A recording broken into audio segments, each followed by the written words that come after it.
Dororo studio माप्पा का एक ऐसा अंडरडॉग एनीमे जिसके बारे में बहुत कम लोगों को ही पता है, या फिर कह लो बहुत ज़्यादा हार्डकोर एनीमे फैंस को ही पता है बस। इसको आप modern day anime like demon slayer, JJK, fire force and none other than one punch man season 3 ये तो टट्टी है।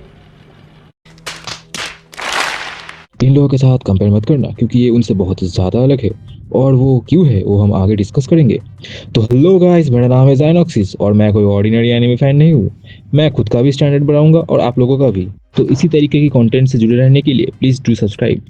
2019 में ड्रॉप हुई थी एक मॉडर्न मास्टरपीस डोडोरो anime based on a manga, और उस मांगा को लिखा था गॉडफादर ऑफ मांगा एस्ट्रोबॉट के क्रिएटर ओजामू तेजुका। तो इंट्रोडक्शन हो गया खत्म, अब आते हैं मेन स्टोरी के अंदर। तो स्टोरी के स्टार्टिंग में हमें दिखाया जाता है एक रूलर लॉर्ड कागेमित्सु डाइगो अपने लोग एंड जमीन को लेकर इतना चिंतित है कि वो हॉल ऑफ हेल में जाके 12 डीमन के सामने बैठकर एक डील करता है सभी के समृद्धि को लेकर, लेकिन बदले में उसे एक कीमत चुकानी होगी, और वो है उसका जन्मा हुआ पहला बच्चा। उन 12 डीमन में से सभी ने अपना अपना हिस्सा बांट लिया था, किसी ने हाथ तो किसी ने आंख, स्किन, ये सब। और उसके बाद अगर आप उस बच्चे को देखोगे तो आपकी रूह कांप जाएगी। और उसके बाद डायगो ने अपने ही बच्चे को नाव में रख के बहा दिया। मतलब एकदम ही हार्टलेस बाप था वो। लेकिन आप लोगों के मन में ये क्वेश्चन तो आ रहा होगा कि भाई वो जिंदा कैसे था यार। तो देखो, डीमंस ने उसका सब कुछ लेकर उसे जिंदा लाश बना के रखा था। सोचो, एक बच्चा जिसके पास आंखें नहीं है, कान नहीं है, स्किन नहीं है, फिर भी वो जिंदा है। तो उसके बाद हमें 16 साल का एक गैप दिखाया जाता है। हम देखते हैं कि हायाकिमारू नाम का एक लड़का जिसके पूरे शरीर के ऊपर प्रोस्थेटिक्स लगे हुए हैं, और वो लड़ रहा है एक डेइकी नाम के एक मड मॉन्स्टर के साथ। और उसी वक्त उसकी मुलाकात होती है डोडोरो नाम के एक बच्चे के साथ, जो कि बहुत ही ज्यादा चालाक होता है, लेकिन वो कुछ चोरी करके भाग रहा था कुछ गुंडों से। तो उसी वक्त हायाकिमारू ने उस बच्चे को तो बचाया ही, लेकिन वो जिस मॉन्स्टर के साथ लड़ रहा था उसे भी हरा दिया अपने प्रोस्थेटिक से अटैच किया हुआ एक तलवार से। और उसी के बाद एक चमत्कार होता है कि हायाकिमारू का स्किन वापस आ जाता है, और उसी वक्त हॉल ऑफ हेल में एक डीमन का स्टैचू भी टूट जाता है। इससे हमें यह पता चलता है कि जैसे जैसे हायाकिमारू डीमंस को मारते हुए जाएगा और उसके पैरेलली उसे अपना सब कुछ मिलता हुआ भी जाएगा, जैसे कि इसका स्किन, आंख, हाथ, स्पाइन एक्सेट्रा। एक सेकेंड, आप लोगों के मन में ये क्वेश्चन तो नहीं आ रहा है ना भाई कि हायाकिमारू तो देखना, सुनना, महसूस करना ये सब तो नहीं कर पाता है, फिर वो कैसे डीमंस को मारता है। तो देखो, हायाकिमारू स्पिरिट का कलर देख सकता है। मतलब स्पिरिट कलर अगर रेड हुआ तो वो डीमन है, तो मारो इसे।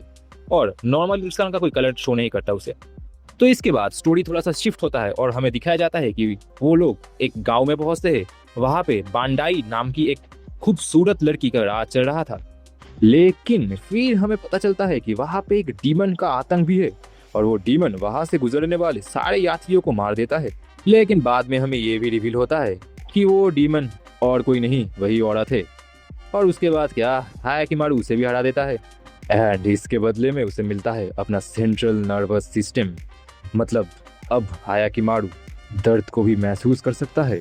उसके बाद हमें एक फ्लैशबैक दिखाया जाता है जिसके अंदर हम देखते हैं जुकाई सेंसे को, और वो एक सॉफ्ट हार्टेड डॉक्टर है जो वार में जख्मी हुए सैनिक लोगों की मदद करते हैं। मतलब मान लो किसी का अगर पैर काट गया या फिर हाथ काट गया तो वहाँ पे वो प्रोस्थेटिक आर्म्स या लेग्स लगा देते हैं। और फिर हमें पता चलता है एक बहुत बड़ा राज कि जब हायाकिमारू को बहा दिया गया था तब वो जुकाई सेंसे को ही जाके मिला था, एंड इसीलिए हायाकिमारू के पास सब कुछ प्रोस्थेटिक है। मतलब उसका आंख, पैर, हाथ सब कुछ जुकाई सेंसे का ही है। उन्होंने ही सब कुछ बनाया है, और हायाकिमारू का नाम भी उन्होंने ही दिया है। मतलब जुकाई सेंसे हायाकिमारू के लिए एक फादर फिगर जैसे है। लेकिन जब उन्होंने हायाकिमारू को अपने पास रखा था तब उन्होंने देखा था कि ये लड़का अपनी तरफ डीमंस को भी अट्रैक्ट करता है, तो उन्होंने हायाकिमारू को तलवार चलाना भी सिखाया।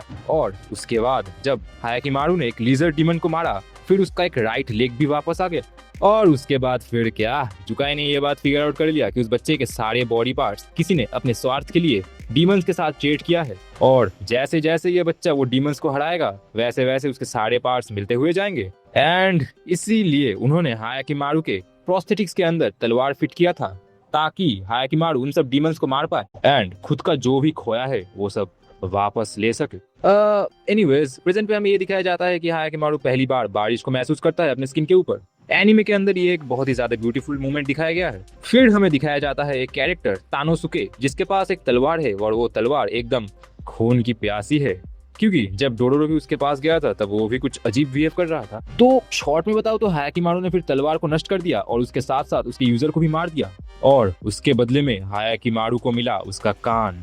लेकिन जो लोग इस बात को अच्छा समझ रहे थे वो बिल्कुल गलत सोच रहे थे, क्योंकि ये बंदा इतने दिनों से बिना कानों के था, लेकिन अचानक उसके पास कान आ गया। वो बहुत ही दर्दनाक था उसके लिए। और इसी तरीके से वो डीमंस को मारते हुए जाता है एंड उसके सारे बॉडी पार्ट्स उसे मिलते हुए जाते हैं। इसी दौरान हमें डोडोरो एंड हायाकिमारू का एक बहुत अच्छा बॉन्ड दिखाया जाता है। हायाकिमारू के लिए डोडोरो एक सपोर्ट है जो उसे हर मुश्किल वक्त में उसे मदद करता है। तो हम लोगों की जिंदगी के अंदर भी ऐसे ही कुछ लोग होते हैं जो हमारे मुश्किल हो या खराब वक्त हमें ऑलवेज सपोर्ट करते हैं, हमें आगे बढ़ने का हौसला देते हैं। तो आपकी जिंदगी के अंदर ऐसे कौन लोग हैं, कमेंट सेक्शन में जरूर बताना। तो एनीवेज स्टोरी में वापस आते हैं। हम देखते हैं लॉर्ड डायगो का और एक लड़का हुआ है जो बहुत ही अच्छी जिंदगी गुजार रहा है, जिसका नाम है ताहोमारू। लॉन्ग स्टोरी शॉर्ट में बताऊं तो उसके बाद हायाकिमारू के साथ उसकी मुलाकात होती है एंड बहुत ही घमासान युद्ध होता है दोनों भाइयों के बीच में। आखिर में ताहोमारू अपने भाई से हारने के बाद अपना ही आंख अपने भाई को दे देता है, और फिर क्या, हायाकिमारू कंप्लीट हो जाता है। ओके ओके ओके गाइस, रुक जाओ,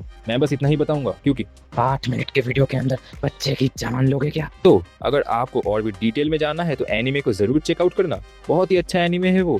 मैंने बस उसका एक ओवरव्यू दिया आप लोगों को ताकि आपके मन के अंदर एक क्यूरियोसिटी पैदा हो और आप जाके उस एनीमे को देखो। मैं आपको पूरी स्टोरी स्पून फिट करके स्पॉइल नहीं करना चाहता हूँ।